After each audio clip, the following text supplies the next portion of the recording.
హత్య కేసులో ముద్దాయిని నిన్నటి రాత్రి అరెస్ట్ చేసి ఈరోజు కోర్టుకు తరలించడం జరిగిందండి. ఈ ముద్దాయికి అలాగే చనిపోయిన ఆసామికి మధ్యన సుమారు 2 సంవత్సరాల నుంచి కూడా ఈయన ముద్దాయి చనిపోయిన ఆసామి ముద్దాయి దగ్గరికి ఈ tiffin centre fast food centre ఉంది.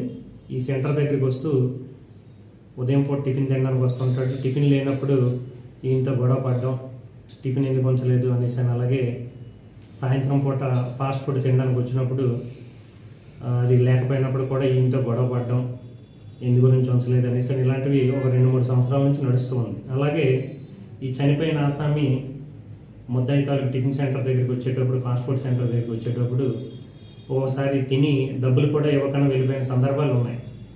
దీని మీద వీళ్ళిద్దరూ కూడా గ్రామంలో ఎప్పటికప్పుడు నాకు నువ్వు ఇలాగ ఇబ్బందులు పెడుతున్నావు, ఇలాగ ఇబ్బంది పెట్టకు, ఈ ఇబ్బంది పెట్టడం ఇలాగ నువ్వు చేస్తే ఇది మంచి పద్ధతి కాదు అనేసి అని కూడా చనిపోయిన ఆసామిని ముద్దాయి హెచ్చరించడం కూడా జరిగింది గతంలో.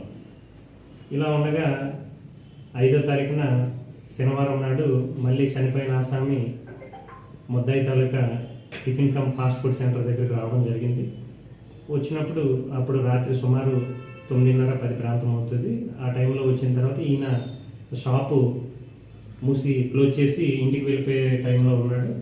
ఆ టైంలో ఆయన చనిపోయిన ఆసామి తాగిన మైకంలో వచ్చి ఈయనతో మళ్ళీ ఏముంది చాట్ ఉందా అనేసి అని అడగడం జరిగింది. ఈయన అక్కడ ఫాస్ట్ ఫుడ్ సెంటర్లో ఈవినింగ్ చాటు, అలాగే అప్పుడప్పుడు నూడిల్స్, అప్పుడప్పుడు పకోడీ కూడా, చికెన్ పకోడీ కూడా అమ్మడం జరుగుతుంది.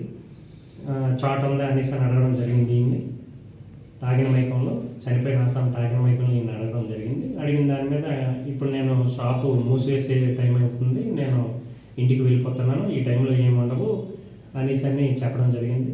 చెప్పిన దాని మీద ఏమి ఎందుకు ఉంచలేదు అనేసి అని మళ్ళీ ఎప్పుడులాగే వీళ్ళిద్దరి మధ్యన కూడా లేదు అనే దాని మీద ఘర్షణ పడడం జరిగింది.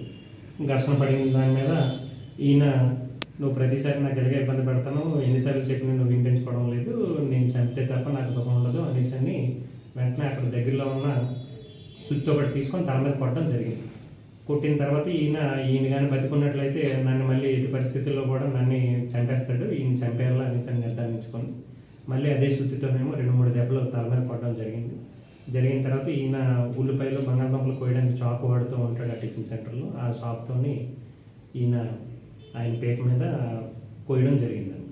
కోసిన తర్వాత ఆ శవాన్ని ఆ షాప్ ఎదురుగా ఉన్న రాత్రి 11 ఆ ప్రాంతం, సుమారు 10-11 ప్రాంతంలో లోపల నుంచి శవాన్ని కాలు పట్టుకొని ఈడ్చివేసి బయటన రోడ్డుకి అవతల వైపు పడివేసి ఎప్పుడులాగా ఏమీ తెలియని వల్ల షాప్ అదిని మూసుకొని షాప్కి తాళం వేసుకొని వెళ్ళిపోవడం జరిగింది.